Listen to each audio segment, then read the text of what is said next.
Hi and welcome to Coda Piano. My name is Mark Deeks and I'm going to be talking you through in this lesson a little bit of basic notation information.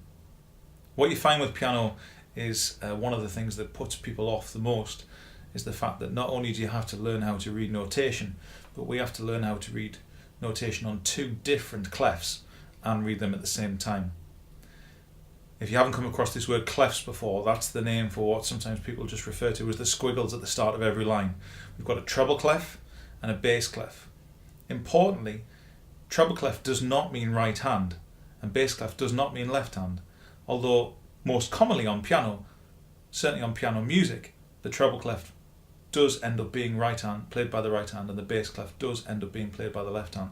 But it's not an exact equals, because of course many other instruments use the treble clef and many other instruments use the bass clef. What in fact they mean is high notes and low notes. And of course as you sit at the piano you'll find that it's easier for the right hand to hit the high notes and it's easier for the left hand to hit the low notes. But that's an important little piece of information to remember. Treble clef doesn't mean right hand, it's just that's how it's played usually on the piano. But of course it might be in some pieces of piano music that both hands need to play high notes, in which case you'll see two staves both with treble clef on. And if we need both hands to be at the lower end of the piano, you might see two staves both with bass clef on. So just remember that. Okay. As you learn to read notation, virtually every music teacher has a different set of silly sentences to help you remember it, and I've got my own, but I think I nicked mine from my piano teacher and he probably nicked his from his. So there are some old school ones that get passed down from generation to generation, so I'm going to tell you about those. The treble clef, first of all. You'll notice the staves have 5 lines and 4 spaces, and even when the notes continue either higher off the stave or lower off the stave, we still have the same pattern of line space, line space, line space all the way. But we're just going to concentrate with the notes on the stave first of all. Let's start with the spaces. The spaces on the treble clef spell the word face, F-A-C-E. It's not just any F-A-C-E on the piano, it's these ones here.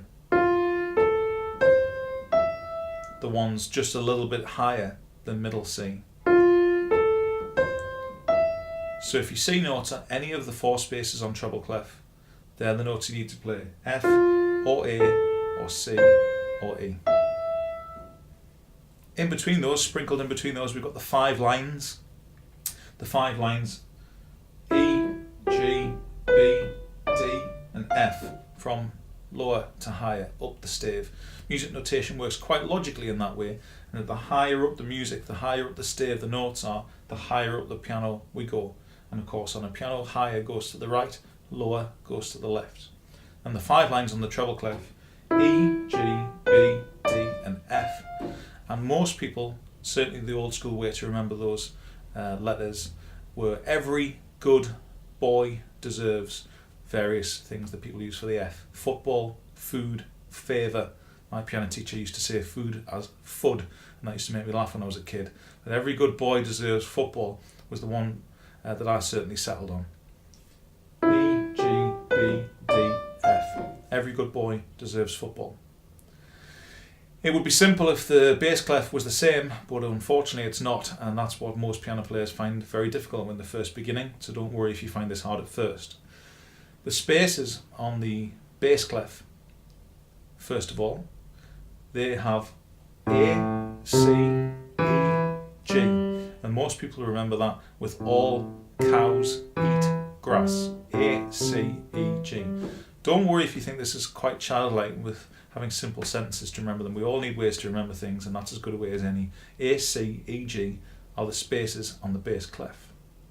The lines, therefore, are G, B, D, F, and A. And notice these are the notes just below middle C. G, B, D, F, and A. Or alternatively, good boys deserve football always. So kind of similar to the treble clef, but a little bit different.